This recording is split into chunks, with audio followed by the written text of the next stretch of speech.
Hello friends, तो कैसे हैं आप सब। आई होप आप लोग अच्छे होंगे और मैं भी अच्छी हूँ। तो जैसा कि टाइटल देख करके आप लोग को पता चला कि मैं पैकिंग कर रही हूँ। तो ये पैकिंग कर रही हूँ मैं जाने के लिए गांव। तो आप लोग सोच रहे होंगे कि इतनी ठंडी में बच्चों को लेकर के, तो हाँ क्या करें, काम ही है अभी, तो अभी जाना पड़ेगा, ठंड तो है ही। बट जा करके हम लोग चले आएंगे। और अब ऐसा काम ही है। तो काम ये है कि मेरी जो छोटी सिस्टर है उसके बेटे का मतलब बर्थडे है और बरहों वगैरह भी है। तो बस वहीं जाना है, तो उसी की पैकिंग कर रही मैं। मतलब सोचती हूँ कि अब करूँगी बट टाइम नहीं मिलता, बच्चे हैं ना तो परेशान करते हैं। तो सोचा कि आज कर ही लेती हूँ। तो चलिए आप लोग मेरे वीडियो में बने रहिएगा। तो अभी है मॉर्निंग का टाइम और ये देखिए बच्चे सो रहे हैं। तो मैंने सोचा कि जब तक सो रहे हैं तब तक मैं थोड़ी पैकिंग कर लेती हूँ। तो फिर यहाँ पर ये आपको जो राइट साइड में बैग दिख रहा है, मैं पहले ये ले जाने वाली थी पर ये बोले कि नहीं ये थोड़ा छोटा पड़ेगा, तो तुम ये बड़ा वाला ले चलना, क्योंकि ठंड में बच्चों के कपड़े बहुत सारे हो जाएंगे। मतलब कि बहुत सारे स्वेटर वगैरह लेकर के जाने पड़ेंगे, इसलिए बड़ा वाला ही सही रहेगा। मैं बड़ा वाला इसलिए नहीं बोल रही थी क्योंकि ट्रेन में ना फिर ये नीचे नहीं जाता है, सीट के नीचे नहीं जाता है, हमें वहाँ पर मतलब बीच में से खड़ा करना पड़ता है। और फिर बहुत सारे लोग होते हैं ऐसे जिनको प्रॉब्लम होती है बैग से कि आपने यहाँ बीच में क्यों खड़ा कर दिया, निकलने में प्रॉब्लम ये वो। मतलब कि एक दो बार ऐसा हो चुका है, इसलिए मैं आपसे बता रही हूँ। मतलब एक दो लेडीज़ लोग तो ऐसे लड़ने लग गई थी कि आप लोगों ने यहाँ पर क्यों खड़ा कर दिया, हमारे छोटे बच्चे हैं। तो फिर मैंने बोला क्यों, हमारे भी तो छोटे बच्चे हैं। तो इसलिए मैं इसको ले जाने के लिए अवॉइड कर रही थी, लेकिन उन्होंने बोला कि नहीं यही ले लो, एक बैग रहेगा तो ठीक रहेगा। और ये देखिए ये दोनों उठ कर के आ गए थे, बैठ गए थे। और ये आरू उठ कर के आ गई थी, गोदी में बैठ गई थी। तो देखते हैं इस बार क्या किसी को ऑब्जेक्शन होता है मेरे बड़ा बैग ले जाने से कि नहीं, आप लोगों को ज़रूर बताऊँगी। आप लोग देखते रहिएगा मेरे वीडियोज़। तो अभी वैसे मुझे जिस दिन मैं ये वीडियो बना रही हूँ तो मुझे 2 तारीख को मतलब 2 दिसंबर को हमें यहाँ से निकलना है। तो 2 दिन अभी बाकी हैं, बट मैंने सोचा कि थोड़े थोड़े सामान रख लूँ। तो क्या है, एक मन से टेंशन कम रहेगा, नहीं तो ये रहेगा अरे अभी पैकिंग करनी है कुछ नहीं रखा। और बाकी पैकिंग तो जाते तक ही होती रहेगी। पैकिंग तो क्योंकि बच्चे हैं तो कभी याद आएगा कि ये रख लो, कभी याद आएगा कि ये रख लो।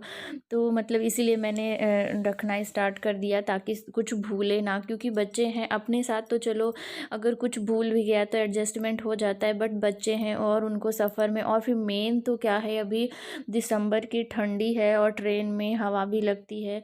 तो बस बच्चों को मतलब बच्चों के लिए सारे, और फिर बच्चे क्या है 2-3 ड्रेस तो गंदा ही कर देते हैं, तो इसलिए बहुत सारे ड्रेस लेकर के जाना है। तो बस उस बैग में जो सामान रखा हुआ था तो मैं देख रही थी कि क्या ले जाने लायक है और क्या नहीं।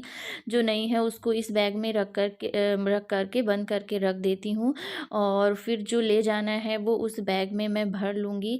और मतलब सोच रहे हैं कि ज़्यादा सामान ना हो, क्योंकि फिर बच्चे भी रहेंगे तो प्रॉब्लम होगी। तो यही एक बैग बना रहे हैं और एक हैंड बैग रहेगा और एक इनका बैक वाला जो पीछे टंगाते हैं, एक वो वाला बैग रहेगा।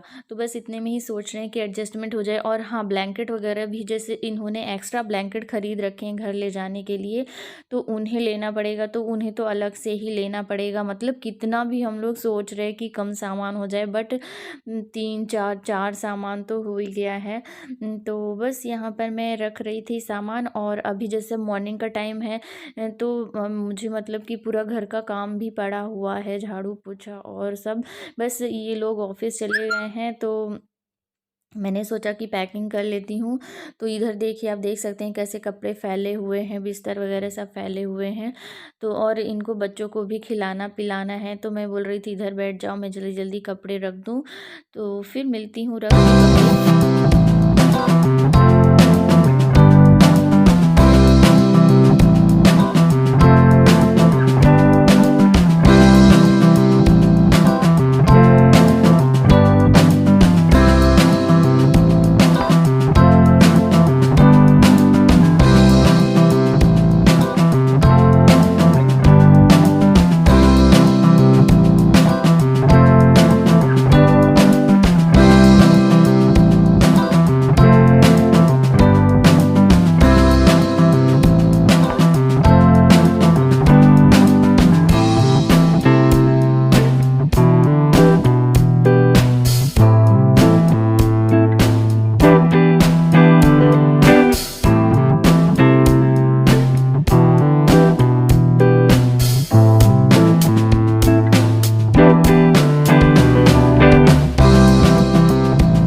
जैसा कि मतलब सिस्टर के यहाँ फंक्शन है, वैसे मैं जाऊँगी ससुराल।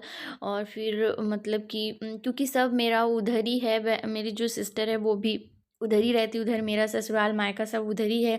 तो देखते हैं कहाँ कहाँ जा पाते हैं, आप लोगों को ज़रूर दिखाएंगे, आप लोग को ले चलेंगे।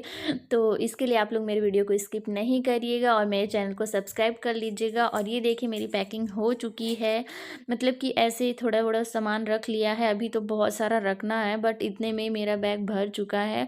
और फिर यहाँ पर मैं झाड़ू लगा दे रही थी, क्योंकि यहाँ पर पहले से बैग रखा हुआ था तो कचरा था, तो यहाँ पर झाड़ू लगा करके फिर मैं इस बैग में पॉलीथीन चढ़ा करके यहाँ पर रख दूँगी।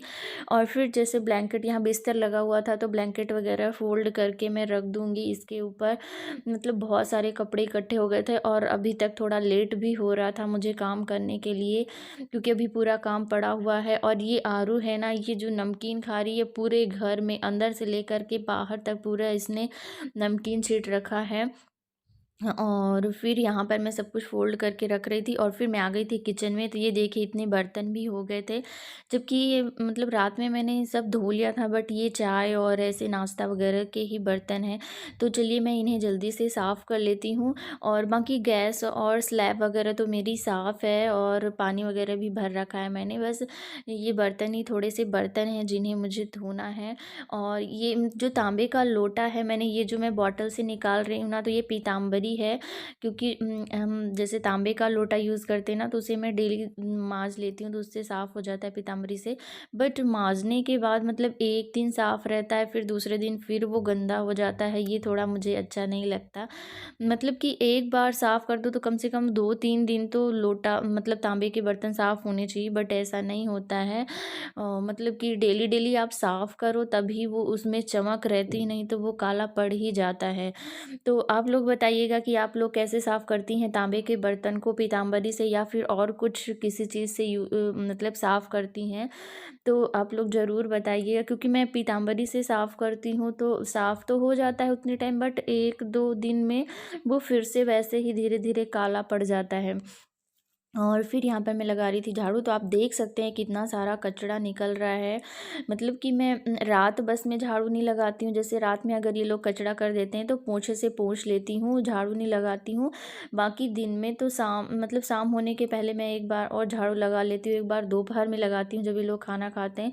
लेकिन तो भी इतना कचरा हो जाता है, बच्चे हैं ना, कुछ भी खाते हैं तो इधर उधर गिरा देते हैं, कुछ भी फेंक देंगे। और फिर यहाँ मैं बाहर आ गई थी और ये आरू ना पूरे बाहर तक नमकीन कर दी थी। मतलब ये बाहर हमारे कमरे से निकल कर ये थोड़ी सी स्पेस है यहाँ पर, जैसे शूज़ वगैरह रखने का और गाड़ी वगैरह। और ये गाड़ी वैसे हमारे ऑनर की ही है, हम लोगों की नहीं है।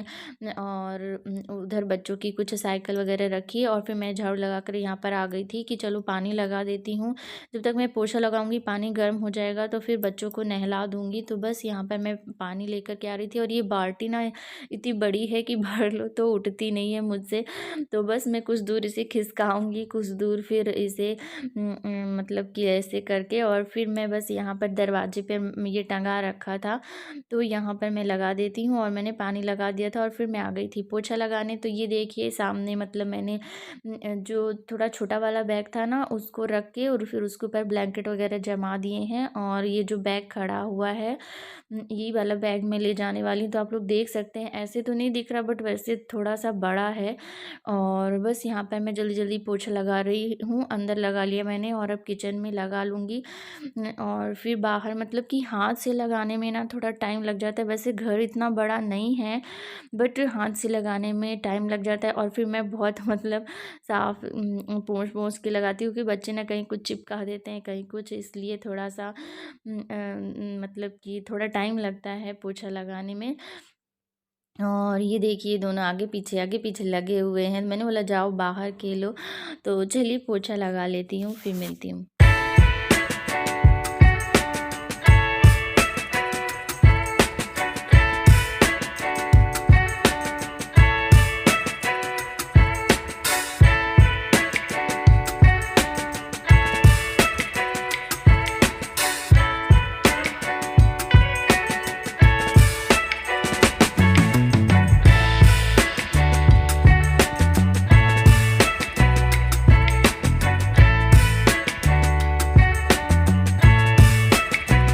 लगाने के बाद मैंने बच्चों को नहलाया, उनको मतलब फिर कपड़े वगैरह पहनाए, मालिश वगैरह की, और फिर मैं चली गई थी नहाने। और फिर ये देखिए मैं नहा करके आ गई हूँ। मैंने पूजा भी कर लिया है। उसकी क्लिप नहीं ऐड की क्योंकि मेरा मोबाइल चार्ज में लगा हुआ था। और बस यहाँ पर मैंने सोचा क्या जल्दी से बना लिया जाए, तो यहाँ पर मैं बना रही हूँ खिचड़ी, जो मैं आपके साथ भी शेयर करने जा रही थी। देखिए मैंने इसमें क्या क्या डालने वाली हूँ, मटर, आलू और लहसुन, अदरक जिसे मैंने घिस लिया, और यहाँ पर मैंने 4-5 लौंग ली है, 2 काली मिर्च है, और फिर चावल और मूंग दाल को मैंने धुल लिया है। और फिर मैं कुकर में डाल दूंगी ऑयल। ऑयल गर्म हो जाएगा तो इसमें जीरा डाल दूंगी। जीरा भी चटक जाएगा तो फिर इसमें लहसुन और अदरक डाल करके अच्छे से भून लूँगी। उसके बाद मैं इसमें दालचीनी का छोटा टुकड़ा, लौंग, काली मिर्च और ये तेज पत्ते हैं, तो इन्हें भी डाल करके अच्छे से भून लूँगी। और ये देखिए अभी मैंने इंडक्शन को कर रखा है 500 पर, ताकि जल्दी से भुन जाए। और फिर मैं आलू डाल दूँगी। आलू को मैंने थोड़े बड़े बड़े पीसेस में कट किया है, क्योंकि जब आप खिचड़ी खाते हैं ना और फिर ये आलू के पीसेस मिलते हैं तो अच्छे लगते हैं। फिर मैं इसी में डाल दूँगी मटर और हल्दी, और फिर इसे 1 से 2 मिनट तक अच्छे से भून लेंगे, ताकि हमारी जो हल्दी है भुन जाए और मटर भी हल्के से भुन जाए। और फिर मैं इसमें डाल दूँगी दाल और चावल। मैंने यहाँ पर मूंग की दाल ली है, आप तुअर की दाल यूज कर रहे हैं तो उसे भी ले सकते हैं। और फिर उसे भी मैंने 1 से 2 मिनट तक अच्छे से भून लिया। और फिर आप अपने टेस्ट के अनुसार नमक डाल दें और फिर पानी। और कुछ देर के लिए, देखिए मैं इंडक्शन में बना रही हूँ, और फिर कुछ देर के लिए मतलब इसे हम 500 पर रहने देंगे, और 1 से 2 मिनट बाद हम 100 पर कर देंगे। और फिर ये देखिए हमारी खिचड़ी बनकर के रेडी हो गई है। कितनी लाजवाब खिचड़ी बनी है, तो आप लोग इसे ज़रूर ट्राई करिएगा। ये झटपट बनने वाली टेस्टी खिचड़ी होती है। तो आज का मेरा ब्लॉग आप लोग को कैसा लगा कमेंट करके ज़रूर बताइएगा, और लाइक करना बिल्कुल नहीं भूलिएगा। और आप मेरे चैनल पर नए हैं तो सब्सक्राइब कर लीजिएगा, साथ ही बेल आइकन को भी प्रेस कर दीजिएगा, जिससे मेरे आने वाले वीडियो का नोटिफिकेशन आपको मिलता रहेगा। चलिए मिलते हैं नेक्स्ट ब्लॉग में, तब तक के लिए bye bye, take care friends.